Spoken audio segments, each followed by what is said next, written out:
പാലക്കാട് നെന്മാറയിലേക്ക് തന്നെ തിരിച്ചു പോവുകയാണ്. ചെന്താമര പിടിയിലായതുകൊണ്ട് തന്നെ വലിയ ആശ്വാസത്തിലാണ് പ്രദേശത്തുള്ള ജനങ്ങൾ. കാരണം കഴിഞ്ഞ 2 ദിവസമായി അവർ പേടിച്ചു കഴിയുകയായിരുന്നു. അപ്പോൾ ജനങ്ങളുടെ പ്രതികരണങ്ങൾ കൂടി അറിയേണ്ടതുണ്ട്. അവിടെ എന്തൊക്കെ നടക്കുന്നു, ഇനിയുള്ള പോലീസിന്റെ നടപടിക്രമങ്ങളുമായി ബന്ധപ്പെട്ട കാര്യങ്ങളൊക്കെ അറിയേണ്ടതുണ്ട്. കെ അഖിൽ വിവരങ്ങൾ നൽകാനായി ചേരുന്നുണ്ട്. അഖിൽ, എന്തായാലും 2 ദിവസത്തിനുള്ളിൽ ഒരു ആശ്വാസകരമായ ഒരു പുതിയ ദിവസത്തിലേക്ക് അവിടെയുള്ള ജനങ്ങൾ എത്തിയിരിക്കുന്നു എന്നുള്ളത് ആണ് ഏറ്റവും പ്രധാനം. കാരണം ചെന്താമര പിടിയിലായതുകൂടിയുള്ള അത്തരത്തിലുള്ളൊരു ഭീഷണി അവസാനിച്ചിരിക്കുന്നു എന്നുള്ളതാണ്. പക്ഷേ വളരെ വൈകാരികമായ പ്രതികരണങ്ങളാണ് ജനങ്ങളിൽ നിന്ന് ഇന്നലെയൊക്കെ ഉണ്ടായിരുന്നത്. ഇന്നും അത്തരത്തിലുള്ളൊരു ജനരോഷത്തിനുള്ള ഒരു സാധ്യതയൊക്കെ എത്രത്തോളം ഉണ്ട്? പ്രത്യേകിച്ച് ആലത്തൂരിലേക്കൊക്കെ മാറ്റിയതുകൊണ്ട് അങ്ങനെ ഉണ്ടാകില്ല എന്ന് പ്രതീക്ഷിക്കുന്നു. ഒപ്പം തന്നെ ഇന്നത്തെ മറ്റ് നടപടിക്രമങ്ങൾ അപ്പോൾ ജനങ്ങളുമായി സംസാരിക്കാൻ പറ്റുമെങ്കിൽ അതുകൂടെ പ്രേക്ഷകർക്ക് മുമ്പിലേക്ക് എത്തിക്കും. ജെൽസി പറഞ്ഞ പോലെ തന്നെ മറ്റ് നടപടിക്രമങ്ങളിലേക്ക് പോലീസ് അല്പസമയത്തിനുള്ളിൽ കടക്കും. അതായത് രാവിലെ 11 തന്നെ ഈ കോടതിയിലേക്ക് കൊണ്ടുപോയെന്നാണ് നമുക്ക് മനസ്സിലാക്കാൻ സാധിക്കുന്നത്. അതായത് രാവിലെ എസ് പിയുടെ ഒരു 11 മണിക്ക് എസ് പിയുടെ പ്രസ് മീറ്റ് ഉണ്ട്. അതിനൊപ്പം തന്നെ ഈ പ്രതിയെ കോടതിയിലേക്ക് കൊണ്ടുപോകുന്നത് മറ്റ് നടപടികളിലേക്കും മെഡിക്കൽ പരിശോധന അടക്കമുള്ള നടപടികളിലേക്കും കടക്കും എന്നാണ് എനിക്ക് നിലവിൽ അറിയാൻ സാധിക്കുന്നത്. ആലത്തൂർ കോടതിയിലേക്കാണ് പ്രതിയെ കൊണ്ടുപോകുക. അവിടെ എത്തിയായിരിക്കും ഈ പ്രതി റിമാൻഡിലേക്ക്. നിലവിൽ കസ്റ്റഡിയിൽ വാങ്ങാൻ സാധ്യതയില്ല. 5 ദിവസങ്ങൾക്ക് ശേഷം കസ്റ്റഡിയിൽ വാങ്ങുമെന്നാണ് അറിയാൻ സാധിക്കുന്നത്. നമ്മളിപ്പോൾ നിൽക്കുന്നത് നെന്മാറയിലാണ്. നെന്മാറയിൽ ഈ കൊലപാതകം നടന്ന അതേ സ്ഥലത്ത് തന്നെയാണ്. നമ്മളിപ്പോൾ ഈ തൊട്ട് അപ്പുറത്തുള്ള ഈ ഒരു മതിൽക്കെട്ട് അല്ലെങ്കിൽ ഈ വേലിപ്പടർപ്പിനപ്പുറത്ത് കാണുന്നതാണ് ഈ ചെന്താമരയുടെ വീട് എന്ന് പറയുന്നത്. ആ വീടിന് നേരെ മറുവശത്താണ് പുഷ്പചേച്ചി ഉള്ളത്. അതായത് പുഷ്പചേച്ചി അടക്കം വകവരുത്തുമെന്നൊരു കാര്യമാണ് ഈ ചെന്താമര പറഞ്ഞിരുന്നത്. നമുക്ക് ചേച്ചിയോടൊന്ന് ചോദിക്കാം. ചേച്ചി, ആശ്വാസമുണ്ടോ? എന്തെങ്കിലും ആശ്വാസമുണ്ടോ പ്രതിയിൽ പിടിച്ചതിൽ? എന്താ ആശ്വാസം? ഇപ്പൊ പിടിച്ചതിൽ ആശ്വാസമൊക്കെ ഉണ്ട്. ഇപ്പൊ ഇയാൾ ഇല്ലല്ലോ എന്ന് എനിക്കൊരു പ്രതീക്ഷയുമില്ല. പ്രതീക്ഷിച്ചിട്ട് കാര്യമില്ല. ഞാൻ പ്രതീക്ഷിക്കാനില്ല. അങ്ങനെയാണ് എൻ്റെ സാഹചര്യവും. ഇത് ഇവിടുത്തെ സാഹചര്യം നിങ്ങൾക്ക് നോക്കുമ്പോൾ അറിയാം. ഞങ്ങൾ ഏത് പ്രതീക്ഷയിലായിരിക്കണമെന്ന് നിങ്ങൾക്കറിയാം. എന്താ പറയുക, പറഞ്ഞാൽ മനസ്സിലാകാത്ത രീതിയാണ്. പിന്നെ ഭയമില്ലാതിരിക്കുവോ? ഇതിപ്പോ 3ാമത്തെ കൊലപാതകമാണ് ഇവിടെ നടന്നിരിക്കുന്നത്. ആർക്കാ ഭയമില്ലാതിരിക്കുന്നത്? അതിപ്പോ ഞാനെന്താ അത്ര ദൂരമൊക്കെയാണ്. ഇതിപ്പോ എന്റെ തൊട്ട വീടാണ്. ഇത് ഇവരും എന്താ ഭയമില്ലാതിരുന്നിരിക്കുന്നത്? എനിക്ക് ഒരു മുള്ളു നേരൻ്റെ ഈ വാതിലൊന്നും പടിയൊന്നും അടച്ച് ഞാൻ ഇതിലേ പോയതാണെങ്കിൽ പെട്ടു ഇതിലേ പോയി. അതിൽ അവര് രണ്ടുപേരും വകവരുത്തണം പറഞ്ഞ കാരണോ എന്നെ വിട്ടിരിക്കുന്നത്. അവരിപ്പോൾ ഞാൻ എന്തെങ്കിലും ചെയ്ത് അയ്യോ പറയുമ്പോഴേക്കും അവർ വിട്ട് ഓടുമല്ലോ. അവരെയും കൂടിയാണ് അയാളുടെ ലക്ഷ്യമായിരുന്നു. ഞാനുണ്ടെങ്കിൽ എന്നെയും കൂടി ഞാനിപ്പോൾ നിലവിളിക്കുക ചെയ്താണ് എന്നെയും അയാൾ ഇതാക്കിയിട്ടുണ്ടെങ്കിൽ, ഇല്ലെങ്കിൽ അവരെ കഴിഞ്ഞിട്ട് ഞാനുണ്ടെങ്കിൽ വാതിൽ കുട്ടിയെങ്കിലും അയാൾ എന്നെ കൊന്നിട്ടുണ്ടാവും. ഞാൻ ഇല്ലാതെ പോയതാണ് മോശമായത്.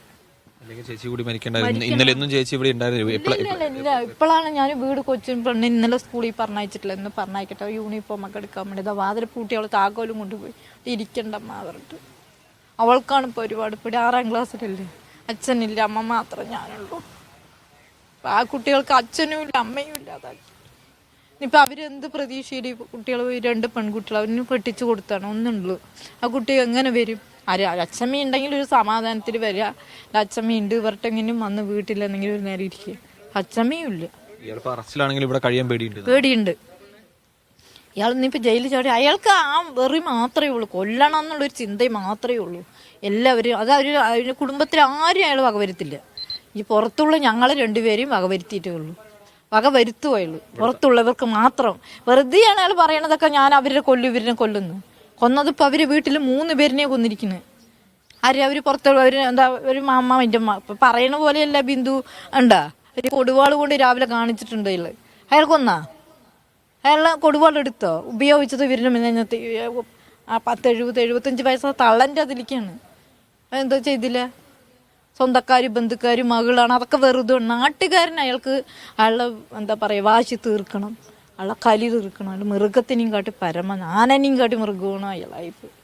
അയാൾ മുഖത്ത് കണ്ട ഇന്നലെയും അത്രയും ജനങ്ങളുടെ ഇടയിൽ അയാൾ കൊലവെറിയല്ലേ കാണിക്കുന്നത്. ഞങ്ങളിവിടെ ഇരിക്കില്ല. ഞങ്ങൾ കുട്ടിൻ്റെ പരീക്ഷ കഴിഞ്ഞാൽ പോകും. നാട് വിടുകയല്ല. എനിക്ക് പെൻഷനൊക്കെ ഇവിടെ ഉള്ളത് കൊണ്ട് വരാൻ ഇടയ്ക്കിടയ്ക്കൊക്കെ ഒന്ന് വരാം. അമ്മ പിന്നെ പ്രായമൊക്കെ ആയില്ലെങ്കിൽ ഇത്രയും വലിയ വീടുകളൊക്കെ വിട്ട് തമിഴ്നാട്ടൊക്കെ പോകാൻ പറ്റുമോ? പോകുക തന്നെ വേണം. ഞാൻ എൻ്റെ കുട്ടീൻ്റെ സുരക്ഷിതം നോക്കണ്ടേ. അവൾ ഭയങ്കര ഭയത്തിലാണ്. നല്ലോണം പഠിക്കണ കുട്ടിയാണ്. അവളുടെ ഭാവി നശിപ്പിക്കുകയല്ലേ ഞാൻ. എന്താ ചെയ്യേണ്ടത്? ഇപ്പം ഇവിടെ ആരുമില്ല. ഈ വീട്ടിലും ആളില്ല, ഈ വീട്ടിലും ആളില്ല. പിന്നെ ഇയാള് നമുക്ക് പ്രതീക്ഷയില്ല. അവര് പോയതോടെ പോയി ഇല്ല. പിന്നെ ഞങ്ങൾ എന്ത് സുരക്ഷിത വേണം? പിന്നെ നമുക്ക് ആളും ജനവും ഒക്കെ ഉണ്ടെങ്കിൽ ശരി. ആളും ജനവും ഉണ്ടായിട്ടും എന്താ കാര്യം? അപ്പം അവർ ഒറ്റ കൊണ്ടാണ് അവർ 2 പേര് പോയത്. ആ ചേച്ചി പോയി വീട്ടിൻ്റെ ഉള്ളിൽ കയറി ആ ചേച്ചിന് കൊലപാതകം ചെയ്തിരിക്കുന്നു. അപ്പം തന്നെ ഇവർ പറയും സുരേഷ് അപ്പം എത്ര വലിയവനാണ് എന്ന് ഇവർ വിചാരിക്കും. പോസ്റ്റ്മോർട്ടം റിപ്പോർട്ട് കിട്ടാതിരിക്കില്ലല്ലോ. ഏറ്റവും വലിയ കൊല ചെയ്ത വ്യക്തിയാണെന്നാണ് റിപ്പോർട്ടിൽ. പിന്നെയും 2 കൊല നടത്തിയില്ലേ? എന്ത് സുരക്ഷിതമാണ്, എന്ത് പോലീസാണ്, എന്താണ് ഈ മീഡിയമാണ്, എന്താണ് നിങ്ങൾ പറയണത്? പറയും. മാനസികമായിട്ടുള്ള ആൾക്കാരാണോ? അറിവില്ലെങ്കിൽ ബുദ്ധി ഉണ്ടല്ലോ, ബുദ്ധി ഉപയോഗിക്കുമല്ലോ ഞങ്ങളൊക്കെ. സുരക്ഷിതമാണ്, എന്ത് സുരക്ഷിത കൊടുക്കണം നിങ്ങൾ? അത് തന്നെയാണ്. അതായത് ഈ പ്രതിയെ പിടിച്ചതിൽ ആശ്വാസമുണ്ടെങ്കിൽ പോലും ഒരു ആശ്വാസമില്ല. അത് തന്നെയാണ് പറയുന്നത് പുഷ്പേച്ചി. ഇവിടുന്നും അതായത് ഇവര് ഈ നാട് വീട് വിട്ട് ജനിച്ച അല്ലെങ്കിൽ വളർന്ന ആ വീട് വിട്ട് പോകേണ്ട സാഹചര്യത്തിലേക്ക് പോലും പോകുമ്പോൾ അത്രത്തോളം ഭയം ഇവരുടെ ഉള്ളിലേക്ക് ഉണ്ട് എന്നുള്ളത് തന്നെയാണ് ഏറ്റവും പ്രധാനപ്പെട്ട കാര്യം എന്ന് പറയുന്നത്. അതായത് അയാൾ ഇവിടെ നിന്നും പോയിട്ട് പോലും ആ ഭയം, അല്ലെങ്കിൽ പോലീസ് അകപ്പെട്ട് പോലും ആ ഭയം മാറുന്നില്ല. അതിന് പോലീസ് തന്നെയാണ് ഒരു കാരണം എന്ന് പറയുന്നത്. കാരണം കൊലക്കേസിൽ അകപ്പെട്ട പ്രതി ജാമ്യത്തിലിറങ്ങി ഇവർ പരാതിപ്പെട്ടിട്ടും കൃത്യമായൊരു ശ്രദ്ധ നൽകിയില്ല. ആ ശ്രദ്ധ നൽകാത്തത് തന്നെയാണ് വീണ്ടും ഒരു കൊലപാതകത്തിലേക്ക് നയിച്ചത് എന്നുള്ളതാണ്. അതുകൊണ്ട് തന്നെയാണ് അവർ അത്തരത്തിലൊരു ആശങ്ക പ്രകടിപ്പിക്കുകയും ചെയ്യുന്നത്. അതായത് ഇവിടെ നിന്നിട്ട് ഈ വീട് വിട്ട് അല്ലെങ്കിൽ ഈ നാട് വിട്ട് പോകുന്നു എന്നൊക്കെ പറയുന്ന തരത്തിലേക്ക് പോലും പോകുന്നു എന്ന് പറയുമ്പോൾ അത്രത്തോളം ഭയം ഇവരുടെ ഉള്ളിലുണ്ട് എന്നുള്ളതാണ്. എന്തായാലും പ്രതിയെ പിടികൂടാനായി എന്നുള്ളത് ഒരു ആശ്വാസം തന്നെ. പക്ഷേ ഈ നാട്ടുകാർ വൈകാരികമായി പ്രതികരണങ്ങളൊക്കെ കേൾക്കുമ്പോൾ അപ്പോൾ വീണ്ടും ഒരു പ്രതിഷേധങ്ങളൊക്കെ തന്നെ ഇനിയും ഉയരാനുള്ള സാധ്യത തന്നെയാണ് നമുക്കിവിടെ കാണാൻ സാധിക്കുന്നത്. കാരണം ഇന്നലെ രാത്രിയൊക്കെ വലിയ പ്രതിഷേധമായിരുന്നു നെന്മാറ പോലീസ് സ്റ്റേഷൻ മുന്നിലുണ്ടായത്. പോലീസ് സ്റ്റേഷന്റെ മതിലും ഗേറ്റും ഒക്കെ തന്നെ നാട്ടുകാർ ആ പ്രതിഷേധത്തിൽ തകർന്നു എന്നുള്ളതാണ്.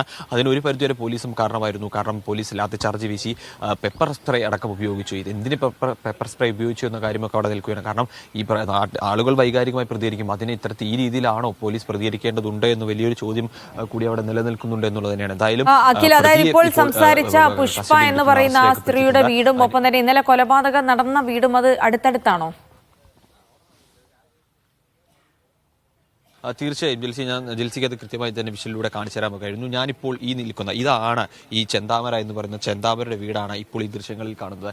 ഇവിടെ നിന്നും ഒരു 10 അടി കൂടിപ്പോയാൽ ഏറ്റവും കുറഞ്ഞത് ഒരു 10 അടി നീങ്ങിക്കഴിഞ്ഞാൽ നേരെ മുൻപിലേക്ക്, അതായത് ഈ വീടിന്റെ ദൃശ്യങ്ങൾ ഇപ്പോൾ ബേസിൽ കാണിക്കുന്നുണ്ട്, ആ നേരെ മുൻപിൽ കാണുന്ന ഈ നീല പെയിന്റ് അടിച്ച വീടാണ് ഈ പുഷ്പ എന്ന് പറയുന്ന ചിത്രം. അതായത് നേരെ മുൻപിലേക്ക് ഒരു 10 അടി മാത്രമാണ് ഈ 2 വീടുകൾ തമ്മിലുള്ള ഒരു വ്യത്യാസം എന്ന് പറയുന്നത്. അത്രത്തോളം അടുത്ത് കഴിയുന്നവരാണ്, അതായത് തൊട്ട അയൽവാസികളാണ് എന്നുള്ളതാണ്. ഒരുപക്ഷെ ഇയാളുടെ ഒരു മനോവൈകല്യമൊക്കെ കാണിക്കാൻ കഴിയുന്ന ഒരു കാര്യമാണ് ഇവിടെയുള്ള ഈ കമ്പി എന്ന് പറയുന്നത്. അതായത് സ്വന്തം വീട്ടിലേക്ക് കയറി പോകുന്ന ഒരു വഴിയാണ്. ആ വഴി ഇയാൾ ഈ കമ്പിവേലി ഉപയോഗിച്ച് കെട്ടിയിരിക്കുന്നു, കമ്പിവേലി ഉപയോഗിച്ച് തടസ്സപ്പെടുത്തിയിരിക്കുന്നു. അത് പൊക്കി വെച്ച് അതിനടിയിലൂടെ നൂണു പോകുന്ന ഒരു മനോവൈകല്യത്തിലേക്ക് പോലും ഈ പ്രതി പോയിരിക്കുന്നു എന്ന് പറയുമ്പോൾ എത്രത്തോളം ഇയാൾ ഇവിടെയുള്ള ആളുകളുമായി തന്നെ അകന്നു കഴിയാൻ ആഗ്രഹിച്ചിരുന്നു, അല്ലെങ്കിൽ ഇത്രത്തോളം ഇയാൾ ഇവിടുന്നും മാറി താമസിച്ച് എത്രത്തോളം അയാൾ ഇവിടുത്തെ ആളുകളൊക്കെ ഒരു വെറുപ്പ് അല്ലെങ്കിൽ അവരോടുള്ളൊരു ദേഷ്യമൊക്കെ തന്നെ സൂചിപ്പിക്കുന്നത്. ആരും തൻ്റെ വീട്ടിലേക്ക് വരരുത് എന്നുള്ള തന്നെയാണ് ഈ കമ്പി വേലികളൊക്കെ തന്നെ സൂചിപ്പിക്കുന്നത്. അപ്പോൾ ആ രീതിയിലൊരു മനോവൈകല്യമുള്ള ഒരു വ്യക്തി തന്നെയാണ്. അത് പോലീസ് എത്തിയാണ് എന്നാൽ ഏറ്റവും അടിയിലെ ഈ കമ്പി വേലിയൊക്കെ തന്നെ മുറിച്ചകത്തേക്ക് കടന്നു എന്നുള്ള പറയുന്നത്. അപ്പോൾ അത്രത്തോളം ഇയാൾ ഇവിടെ ആളുകളുമായൊക്കെ തന്നെ മുട്ടിൽ നിൽക്കുന്നു, മാറി നിൽക്കുന്നു എന്നുള്ളത് തന്നെയാണ് ഇതിൽ നിന്നും സൂചിക്കുന്നത്. എന്തായാലും പ്രതിയുടെ മനോനിലയിൽ നമുക്കൊരു സംശയമില്ല. അയാൾ കൊലപ്പെടുത്തണം എന്നുള്ള ആഗ്രഹം, അല്ലെങ്കിൽ കൊലയെ ആസ്വദിക്കുന്ന, അല്ലെങ്കിൽ കൊലയിൽ ആനന്ദം കണ്ടെത്തുന്ന ഒരു മനോനിലയുള്ള വ്യക്തി തന്നെയാണ് ഈ ചെന്താമര എന്ന് പറയുന്നത്. കാരണം ഇന്നലെ ഒരുപക്ഷെ ഈ അയാളുടെ വിശപ്പായിരിക്കും ആദ്യവും അയാൾക്ക് പണി കൊടുത്തത്. ഈ രണ്ടാമത് തന്നെയാണ്. അതായത് അയാൾ നൽകിയ മൊഴിയൊക്കെ നമ്മൾ ശ്രദ്ധിക്കേണ്ടതാണ്. കാരണം ഡ്രോൺ അടുത്തേക്ക് എത്തുന്നത് താൻ കണ്ടു, അപ്പോൾ താൻ മറഞ്ഞു നിന്നു. ഈ രക്ഷാദൗത്യം സംഘം അടുത്തേക്ക് തിരഞ്ഞെത്തിയ സംഘങ്ങൾ അടുത്തേക്ക് എത്തിയപ്പോൾ താൻ വീണ്ടും കുറച്ച് ഉള്ളിലേക്ക് പോയി. അതോടൊപ്പം തന്നെ ആന മുൻപിലേക്ക് വന്നപ്പോൾ ആന മുൻപിൽ മരിക്കണം എന്ന് പറഞ്ഞു. വിഷം കഴിച്ചു എന്നൊക്കെ പറയുന്നുണ്ട്. പക്ഷെ അതിലൊന്നും വലിയ കാര്യമില്ല. വിഷം കഴിച്ചു എന്നൊക്കെ ഒരു ചുമ്മാ ആളുകളെ കബളിപ്പിക്കാൻ, അല്ലെങ്കിൽ അയാൾ ഒരു മാറ്റി ചിന്തിപ്പിക്കാനൊക്കെ പറയുന്നതാണ്. അയാൾ ഒരു കൊല്ലണം എന്ന കൃത്യമായ ലക്ഷ്യമുണ്ട്. താൻ അബദ്ധത്തിൽ സംഭവിച്ചതാണ് ഈ കൊലപാതകം എന്നൊക്കെ അയാൾ പറയുന്നുണ്ട്. പക്ഷേ അതൊന്നും നമുക്ക് ഒരുപക്ഷെ വിശ്വസിക്കാൻ കഴിയില്ല. കാരണം ഈ അബദ്ധത്തിൽ ഒരു കത്തിയിലേക്ക് കഴുത്ത് ഇനി ഒരുപക്ഷെ ഇയാൾ അങ്ങനെയും പറഞ്ഞില്ല എന്ന് വരും. അതായത് സുധാകരൻ തന്റെ കത്തിയിലേക്ക് കഴുത്ത് കൊണ്ടുവന്ന് വെച്ചു എന്നൊക്കെ ഒരുപക്ഷെ ഇനി അത്തരത്തിലുള്ള മൊഴികൾ പോലും ഈ ചെന്താമര നൽകിയെന്ന് വരാം. അതൊന്നും ഒരു വിശ്വാസത്തിന് കഴിയുന്ന കാര്യമല്ല. കാരണം ബിന്ദു എന്ന് പറയുന്ന ഈ ചെന്താമര അമ്മായിയോടെ രാവിലെ ഈ കൊടുവാൾ കാണിച്ചുകൊണ്ട് ഇത് കണ്ടോ, ഇതെനിക്ക് കൊല്ലാനുള്ളതാണ് എന്ന് പറഞ്ഞ വ്യക്തിയാണ്. അപ്പോൾ ആ വ്യക്തി ഇവിടേക്ക് ചാടി വീഴുന്നു. ഇവിടെ വെച്ചാണ് ഈ ബൈക്കിലെത്തിയ സുധാകരനെ കൊല്ലുന്നത്. അതായത് ബൈക്ക് ഇടിച്ച് കൊലപ്പെടുത്താൻ ശ്രമിച്ചു എന്നാണ് പറയുന്നത്. ഈ ഒരു വഴി, അതായത് ഇവിടെ വെച്ചാണ് കൊലപാതകം നടന്നത്. ഈ ഒരു വളവിൽ നിന്നും ഈ കയറ്റത്തിലേക്ക് വരുമ്പോൾ ഒരു ബൈക്ക് ഇടിച്ച് ഒരാളെ കൊലപ്പെടുത്താനൊക്കെ ശ്രമിക്കുമെന്നാൽ സാമാന്യ ബുദ്ധിയുള്ള ആരും തന്നെ അതൊന്നും വിശ്വസിക്കില്ല എന്നുള്ളത് തന്നെയാണ്. അപ്പോൾ അത്തരത്തിൽ ഈ അമ്മയെ എന്ത് ചെയ്തു, അതായത് 70-80 വയസ്സുള്ള ഈ അമ്മ എന്ത് ചെയ്തിട്ടാണ്, ആരെ കൊലപ്പെടുത്താൻ ശ്രമിച്ചിട്ടാണ് ഈ അമ്മയ്ക്ക് നേരെ ഇയാൾ കത്തി ഉപയോഗിച്ചത്? ആ ഒരു പൈശാചികത്വം, അതായത് അയാൾ ആസൂത്രണം നടത്തിയിട്ടില്ലെങ്കിൽ അത്തരത്തിൽ ആഴത്തിലുള്ള മുറിവുകൾ, വളരെ മാരകമായിട്ടുള്ള വെട്ടുകൾ എന്തായാലും അവിടെ നിന്ന് ആ ദുരന്തത്തിന്റെ ആ കാഴ്ചകൾ, ആ ദുരന്തം നടന്ന സ്ഥലത്തു നിന്നുള്ള കാഴ്ചകളാണ് അഖിൽ കാണിച്ചത്.